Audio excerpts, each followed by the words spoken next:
오디오 드라마의 대본은 AI 프로그램을 통해 제작되었습니다.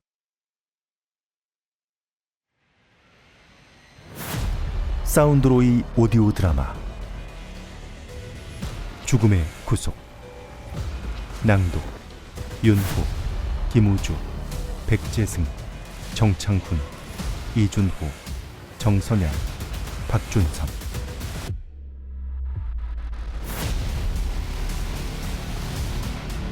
1장.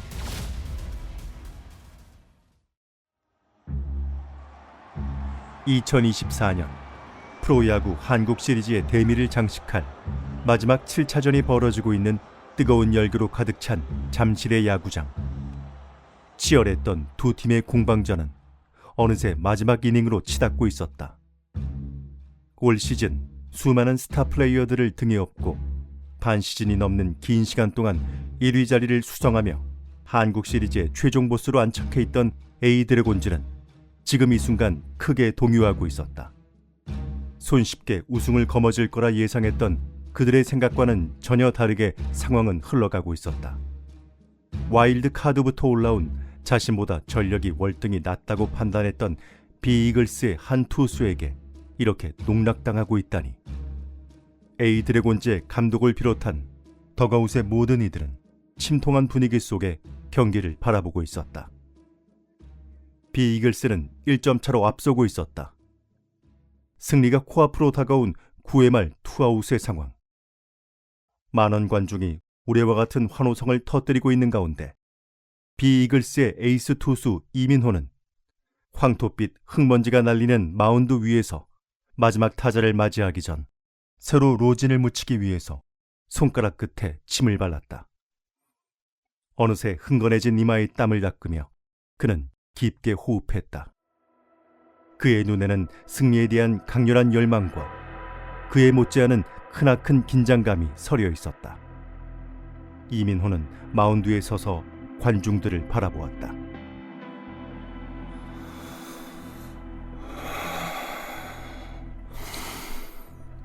이제 마지막이야. 드디어 들어선 A드래곤즈의 마지막 타자. 시즌 내내 자신에게 강했던 미스터 올스타 박경만이었다. 이민호는 다시금 포수의 미트에 집중하며 마음을 다잡았다. 와인드업. 1년의 결실은 이제 이 공 하나하나에 달려있었다. 이민호는 박경만의 눈을 한번 힐끔 노려보고 곧이어 강력한 패스트볼을 던졌다. 공은 번개처럼 타자의 배트를 향해 날아간다. 박경만은 필사적으로 스윙을 했지만 공을 맞힐 수 없었다. 스트라이크. 관중석은 함성으로 뜨거워졌다. 이민호는 가볍게 주먹을 쥐고 기쁨을 표현했다. 이민호는 다시 한번 집중한다. 그리고 두 번째 투구를 준비한다. 이번엔 날카로운 커브를 던진다. 공은 박경만의 예상을 벗어나 크게 궤적을 그리며 날아갔다. 그는 크게 배트를 휘둘렀지만 공은 포수의 미트 속으로 어느새 빨려 들어가 있었다. 두 번째 스트라이크. 관중석은 더욱 뜨거워진다. 이민호는 이제 마지막 아웃 카운트에 단 한 개의 공을 남겼다. 혼신의 힘을 다해 던진 그의 마지막 일구. 공은 엄청난 속도로 박경만의 배트를 향해 날아간다. 박경만은 겨우 공을 맞추었지만 자신의 머리 위로 높게 솟구치는 타구를 보며 이내 고개를 떨구었다. 포수 김철수가 공중에 떠있는 공의 낙하지점을 체크하고 달려갔다. 이윽고 그의 미트 속으로 공이 들어감과 동시에 길고 길었던 이 마지막 승부의 최종 승자가 결정되었다. 이민호는 두 손을 번쩍 들며 환한 미소를 지었다.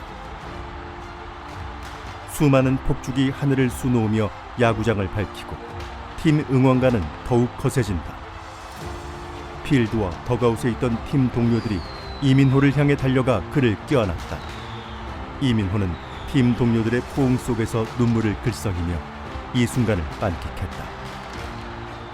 승리의 감격에 젖어있는 선수들과 감독, 코치진들은 서로 간에 샴페인을 쏟아부으며 축배를 나누고 한껏 뜨거워진 분위기를 더욱 고조시켰다. 금빛 샴페인은 선수들의 얼굴과 몸을 적셔주며 승리의 기쁨을 더욱 빛나게 했다. 환호성이 끊임없이 울려 퍼지며 야구장은 더욱 뜨거워졌다. 감독은 선수들을 칭찬하며 어깨를 껴안았고 코치진들은 눈물을 글썽이며 선수들의 헌신을 칭송했다. 어느새 선수들의 얼굴에는 눈물과 미소가 번져 있었다. 이 샴페인 샤워는 우승의 기쁨뿐만 아니라 그동안 흘린 눈물과 고된 노력을 모두 씻어내는 듯했다. 관중들은 열광하며 20년 만에 이뤄낸 팀의 우승을 축하했다. 야구장은 승리의 함성과 기쁨으로 가득 찼다. 하지만 희열의 순간도 잠시. 이민호의 얼굴에는 그림자가 드리운다. 그는 갑작스러운 복통을 느꼈다.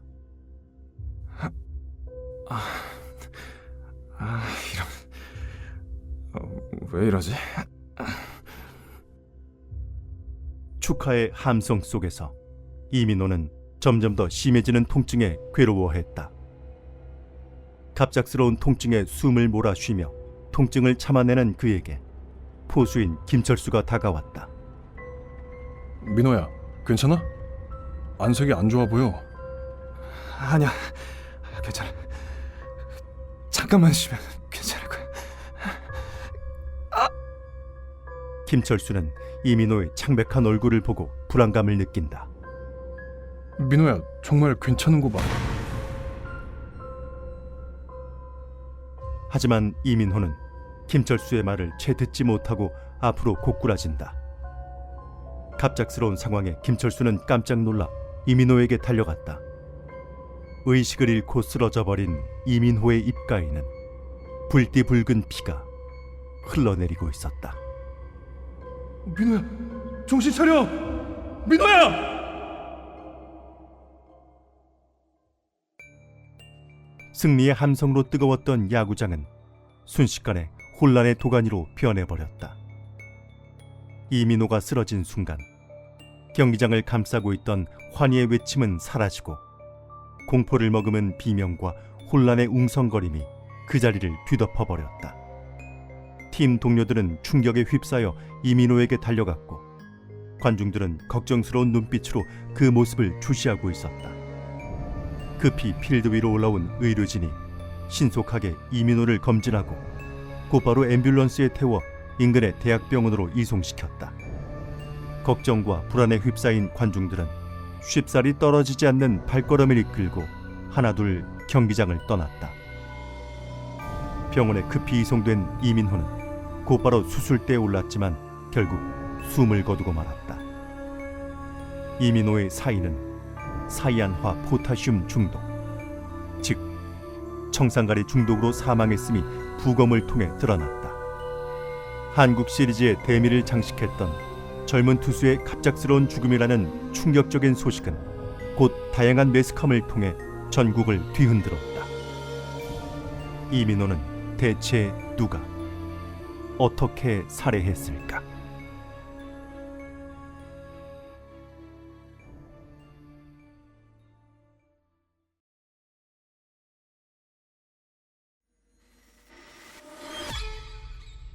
(2장) 사안의 중대성을 파악한 경찰은 곧바로 수사에 착수했고 이내 그의 죽음에는 의문점이 가득하다는 것이 드러났다.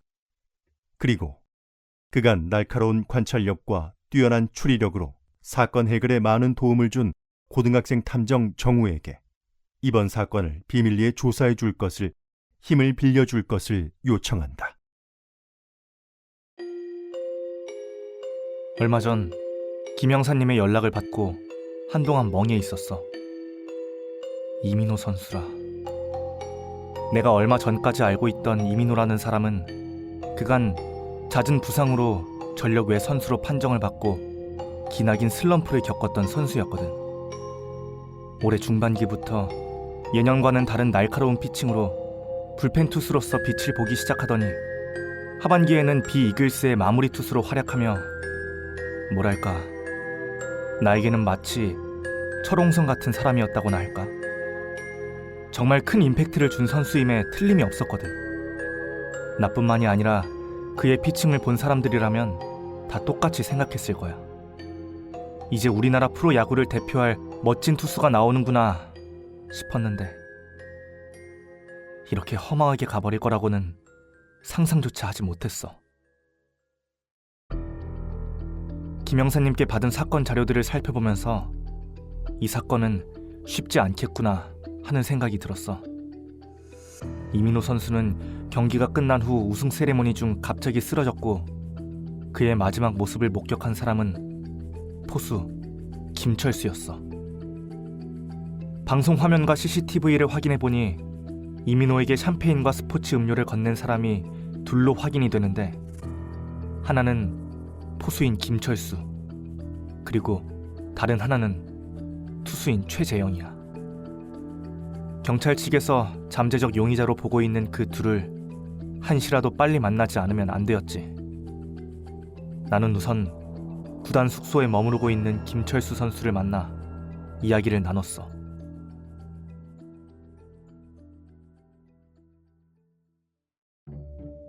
김철수 선수, 이민호 선수와의 관계는 어떠셨나요? 우리는 팀 동료였지만 개인적으로는 그다지 친하지 않았습니다. 죽은 사람한테 이런 얘기하는 건 좀 그렇지만 민호 그 녀석 꽤나 자기중심적인 녀석이라 주변에서 좋아하는 사람이 많지 않았어요. 그렇다면 혹시 김철수 선수는 이민호 선수의 그런 성격 때문에 다투신 적이 있었나요? 아니요, 저야 그냥 그러려니 하고 무시해버리는지라 딱히 다툰 기억은 없는 것 같네요. 그런데 경기가 끝난 후 이민호 선수가 쓰러지기 전에 김 선수가 마지막으로 이야기를 나눈 게 맞으실까요? 네, 맞아요. 민호 그 녀석 얼굴을 보니 너무 창백해 보이길래 무슨 일인가 싶어서. 근데 설마 그렇게 돼버릴 줄은. 사건 직후 김철수 선수는 무엇을 하셨나요? 저는 너무 당황해서 그날은 경황이 없었죠.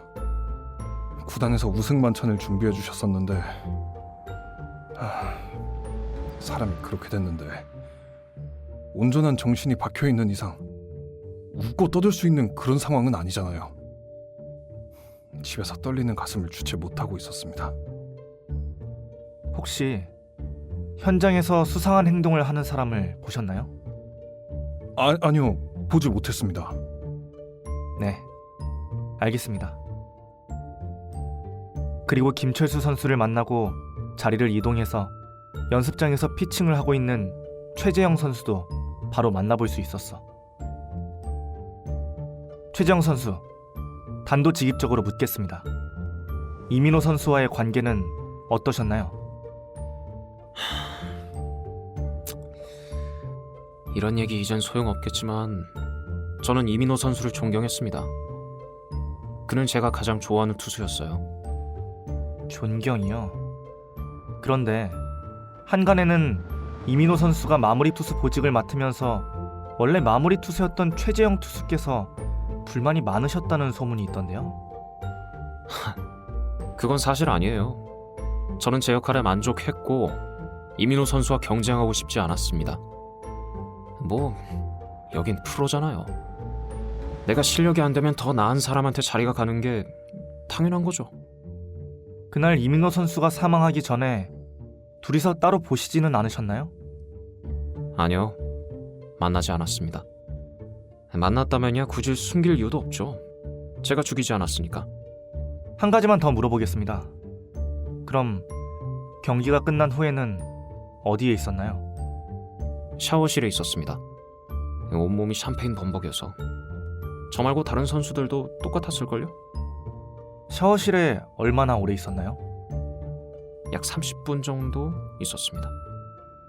그 후에는 어디로 가셨나요? 팀 동료들과 함께 저녁 식사를 했습니다. 같이 간 동료들 이름이라도 대라고 하시면 여기로 불러드리죠. 네, 확인해 보도록 하죠. 알겠습니다. 예상한 바지만 김철수, 최재영 둘 다 이민호 선수에게 결코 호의적이다라는 느낌이 들지 않았어. 겉으로는 이민호 선수를 좋아하는 듯 존경하는 듯 행동하지만 그들의 눈빛과 말투에는 숨겨진 분노와 질투, 그래, 열등의식을 갖고 있는 듯 했지. 저기를 감추고 날카로운 이빨을 드러내 이민호 선수를 한순간에 망자로 만든 악랄한 범인은 과연 누구일지.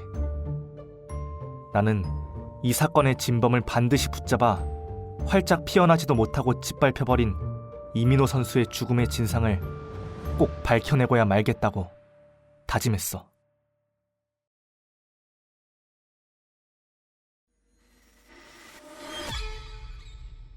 (3장)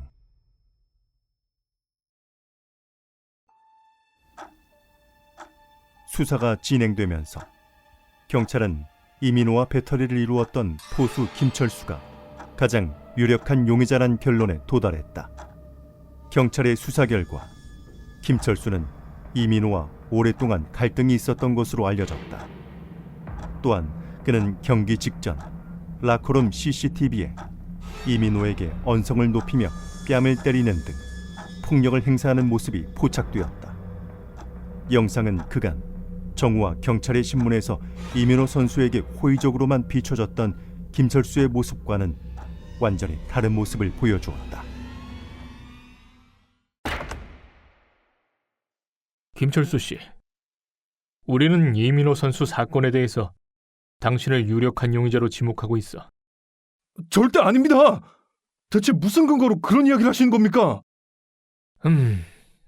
우리가 입수한 CCTV 영상에 당신이 경기 직전 이민호 선수에게 다가가 격렬하게 다투는 모습이 포착되었어. 네, 맞아요. 그건 사실입니다. 하지만 저희는 단지 경기 전의 긴장감 속에서 그래요. 긴장을 풀기 위해 목소리를 높인 것뿐이에요. 일방적으로 폭력을 행사하지 않았습니다. 그리고 민호와도 그 일이 있은 후 바로 풀었다고요. 그렇다면 이민호 선수에게 왜 그렇게 화를 냈지? 제가 누누이 말씀드렸다시피 이민호 선수는 제가 좋아하고 아끼는 동료였습니다. 하지만 그가 행했던 과거 행동들에 대해서 분개심을 느꼈던 것은 사실입니다. 그는 경기 중에 심판 판정에 불복하고 심판원에게 항의하는 등 스포츠맨답지 못한 행동을 자주 했습니다. 그리고 제 사인을 무시하기도 일쑤였고요. 처음에는 그러지 않았어요. 하지만 점차 홀드의 수가 늘어가고 마무리 투수로 전환되는 시점에는 도가 너무 지나쳐버려서 야구는 팀플레이입니다. 혼자서 끌어나갈 수 없는 스포츠라고요. 그런데 너무 이기적으로 변해버린 녀석의 모습을 보면서 저는 크게 실망감을 느꼈고 그래요. 물론 그에게 분노도 느꼈습니다. 아, 그래요. 그래서 이민호 선수를 죽이고 싶을 정도로 미웠다. 절대 아닙니다. 아무리 그 행동이 밉다 하더라도 살인이라뇨. 저는 민호를 죽일 생각은 절대 없었습니다. 민호가 죽은 것에 대해 아직까지도 애통한 심정이라고요. CCTV 영상에서는 당신이 이민호 선수에게 독을 먹이는 모습이 포착되지 않았어. 당신은 어떻게 그에게 독을 먹일 수 있었지? 아니, 저는 민호에게 독을 먹이지 않았다고요. 저는 독을 구할 수 있는 방법도 없고 그에게 독을 먹일 이유도 없습니다. 하하, 그렇다면 당신에게 이민호 선수를 살해할 동기가 전혀 없다. 네, 전혀 없습니다. 제가 그를 죽일 이유가 뭐겠어요. 저는 민호가 더 잘 되기를 바랐고 아무리 화가 난들 살인이라니 말도 안 됩니다. 그것은 저희가 판단할 일이죠. 이건 분명히 말씀드리죠. 현재 당신은 가장 유력한 용의자입니다. 그리고 저희가 반드시 당신의 혐의를 찾아낼 겁니다. 제가 무죄임을 증명할 수 있는 방법을 찾을 거예요. 진범은 분명히 다른 곳에 있습니다. 그렇게 생각하시는 건 김철수 씨 자유입니다. 그리고 얼마 뒤 김철수의 락커에서 사용 흔적이 역력한 청산가리 약병이 발견되었다.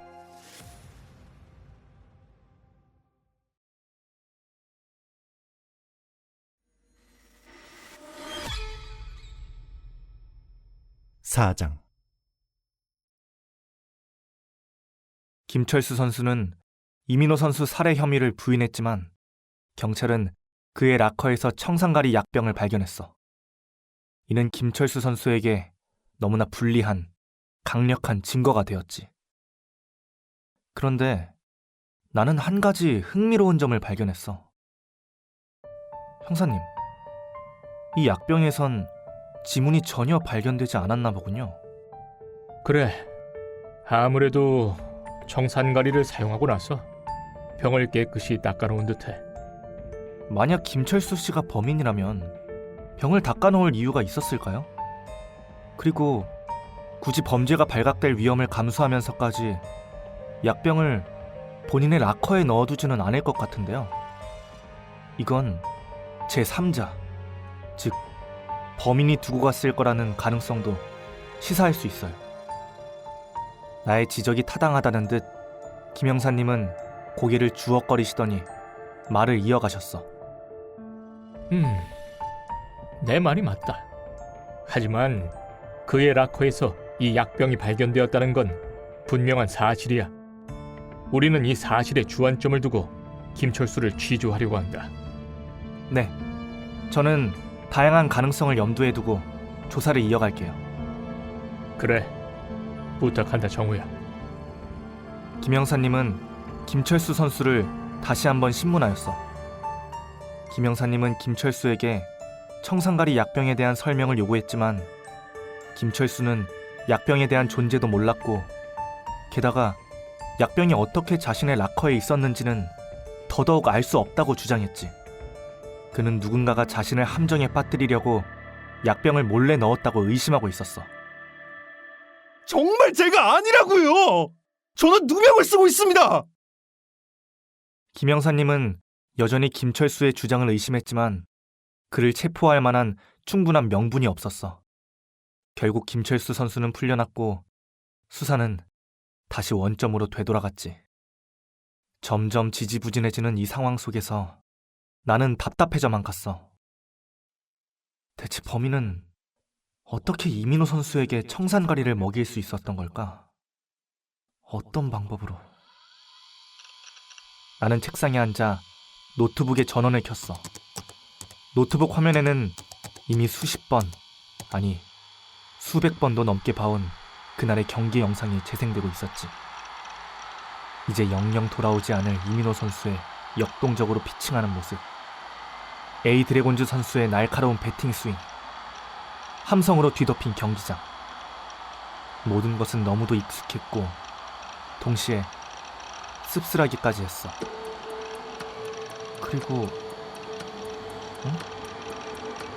그때 내 눈에 이전에 눈에 띄지 않았던 이질적인 무엇인가가 발견되었어. 마치 어둠 속에 숨겨진 작은 불꽃처럼 그것은 미미하게 빛을 발하며 나의 관심을 사로잡았어. 영상을 다시 되돌려보고 확대해보면서 점점 나의 의문은 커져만 갔지. 저 사람은 대체 왜 저런 행동을?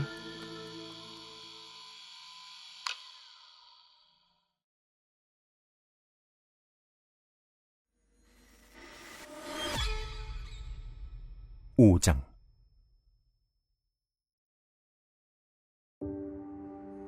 수만 명의 열기를 머금었던, 하지만 이제는 희미한 추위만이 감싸고 있는 야구장의 텅 빈 관중석에 정우는 앉아 있었다. 그의 얼굴에는 이민호 선수의 죽음에 대한 안타까움과 범인을 잡은 안도감이 뒤섞인 씁쓸한 표정이 가득했다. 결국 이민호 선수를 살해한 범인은 붙잡히고 말았다. 범인은 바로 한국 시리즈 7차전의 주심이었던 장경훈 심판이었다.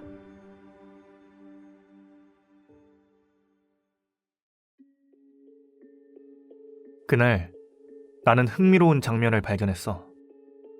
경기 도중 경기구를 교체하기 위해 심판이 포수에게 공을 건네는 모습의 영상 속에서 딱 한 번 심판이 공을 포수에게 건네지 않고 직접 이민호 선수에게 던져주는 모습이 담겨 있었어. 공을 건네받은 이민호 선수는 이윽고 손가락에 침을 바르고 송진을 손에 묻히는 모습이었지. 그 순간 내 머릿속에는 섬뜩하리만치 무서운 생각이 떠올랐어. 만약 이민호 선수를 살해하려 한다면 그에게 직접 독을 건네는 것이 가장 용이하지 않을까? 불안한 마음을 고쳐잡으며 나는 곧바로 장경훈 심판에 대한 조사를 시작했어. 장경훈 심판은 과거에도 이민호 선수가 판정에 대해 불평을 늘어놓는다, 기본도 되지 않은 신출 내기가 심판의 권위에 도전한다며 그의 실력을 깎아내리는 인터뷰를 했던 내용을 찾을 수 있었지. 그리고 그의 아들은 고등학교 때 이민호 선수와 같은 고등학교 출신에 같은 포지션에서 경쟁하고 있던, 하지만 교내 폭행 사건으로 학교를 자퇴했던 일이 있음을 어렵게 확인할 수 있었어. 그리고 어둠은 벌써 오래전에 밀려와 야구장을 완전히 삼켜버렸다. 조명이 꺼진 심판 대기실에는 희미한 달빛만이 스며들고 있었다. 그 어둠 속에서 정우는 홀로 서 있었다. 그의 눈빛은 날카롭고 얼굴에는 굳은 표정이 떠올랐다. 바로 그때 문이 열리고 장경훈 심판이 들어왔다. 그의 얼굴에는 창백함이 감돌았고 눈빛은 불안과 두려움으로 가득 차 있었다. 앉으세요. 그런데 이 시간에 탐정님께서 무슨 일로 나를? 나는 단도직입적으로 그에게 말을 건넸어. 장경훈 심판님, 이민호 선수를 죽인 범인은 당신이죠? 나의 말에 일순간 멈칫했던 그는 덤덤한 표정의 가면을 고쳐 쓰고 나에게 말했지. 아니, 학생. 무슨 근거로 그렇게 얘기를 하는 건지 모르겠지만 나는 이번 사고와 무관하다네. 내가 이민호 선수를 살해할 이유가 없지 않은가? 그리고 물증 없이 심증만 가지고 사람을 의심하다니. 이렇게 말도 안 되는 내용을 가지고 닥달하려 들면 자네 역시 무고죄로 처벌받을 수 있다는 걸 잘 알고 있을 텐데. 그럴 일은 없을 겁니다. 당신이 결코 빠져나갈 수 없는 물증이 있으니까요. 나는 공을 꺼집어내어 그의 앞에 내밀어 보였어. 이건 뭔가? 심판님께서 숨겨놓은 살해 도구입니다. 경기에서 사용된 공들은 후에 배팅장에서 연습구로 사용된다 해서 경찰분들의 도움을 받아 배팅장을 샅샅이 뒤졌죠. 그리고 찾아냈습니다. 미세하게 청산가리가 묻어있는 이 공을 말이죠. 물론 당신의 지문도 덧붙여서 말입니다. 장경훈 심판의 얼굴이 점차 일그러지는 것이 보였어. 하지만 그는 이내 냉정을 찾으려는 듯 억지스러운 미소를 지으며 다시 말을 이었어.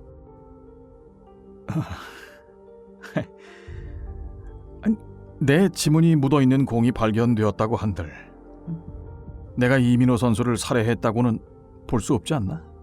게다가 거기에 내 지문이 묻었다라면 나 역시도 살해될 수 있는 위험에 놓였다는 반증 아닌가? 아니요, 그렇지 않습니다. 이 공이 당신이 범인이라는 사실을 명백히 알려주고 있거든요. 그게 무슨 말이야? 말 같지 않은 소리 집어치우고 증거를 대라고, 증거를! 자, 이 공을 분석한 결과 지문은 총 3개가 나왔습니다. 하나는 당신의 지문, 그리고 또 하나는 포수인 김철수 선수의 지문, 그리고 마지막은 살해된 이민호 선수의 지문입니다. 그건 당연한 거 아니야? 당연히 심판과 투수, 포수의 지문이 있는 건. 그런데 한 가지 재밌는 건 일반적으로 심판이 공을 건네주게 될 때 포수에게 건네주고 그 공을 포수가 투수에게 건네주지 않습니까? 그러면 지문은 심판의 지문 위에 포수의 지문, 그리고 그 위에 투수의 지문이 남게 됩니다. 그런데 이 공은 당신의 지문 위에 투수 이민호 선수의 지문, 그리고 그 위에 포수 김철수 선수의 지문이 있어요. 이게 무엇을 말하는지 잘 아시겠죠?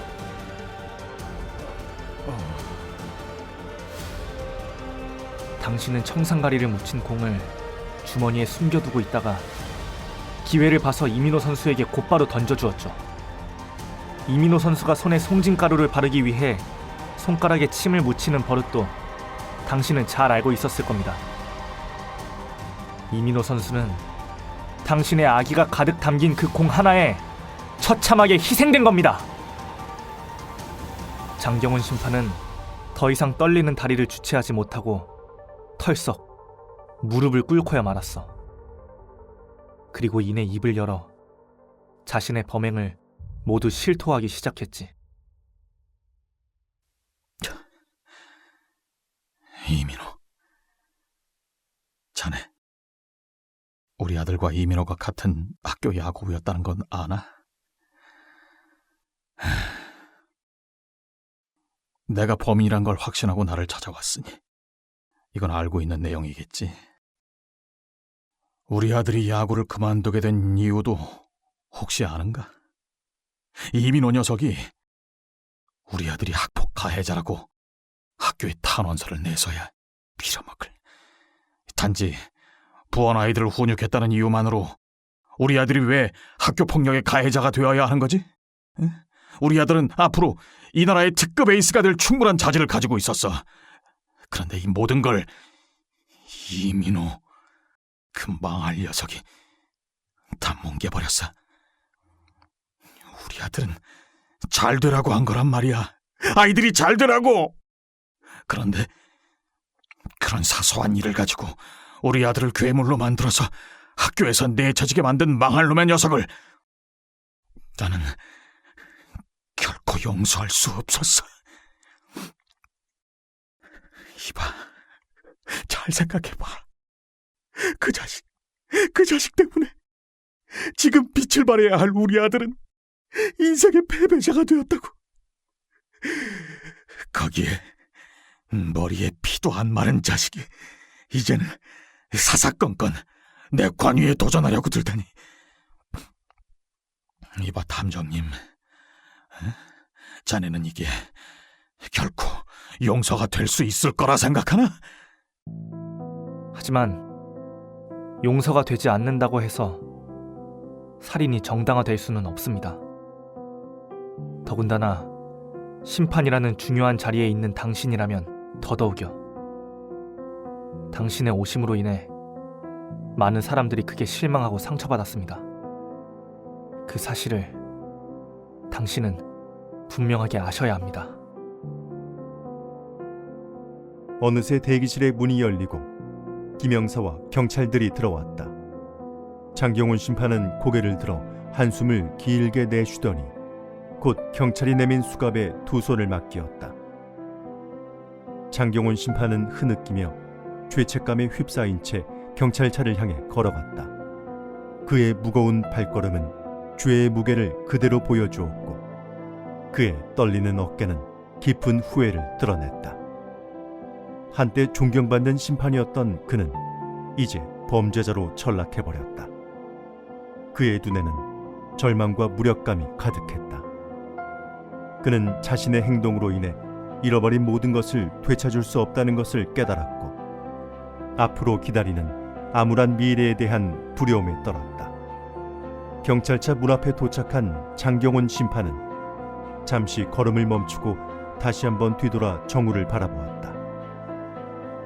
그의 눈에는 눈물이 고였고 그의 얼굴에는 깊은 슬픔이 가득했다. 장경훈 심판은 마지막 인사를 건네고 경찰차에 탑승했다.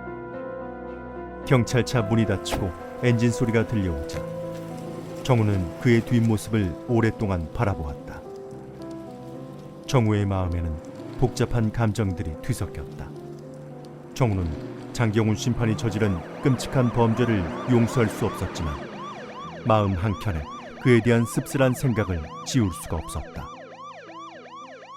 이윽고 장경훈 심판을 태운 경찰차는 정우의 시야에서 점점 사라져갔다.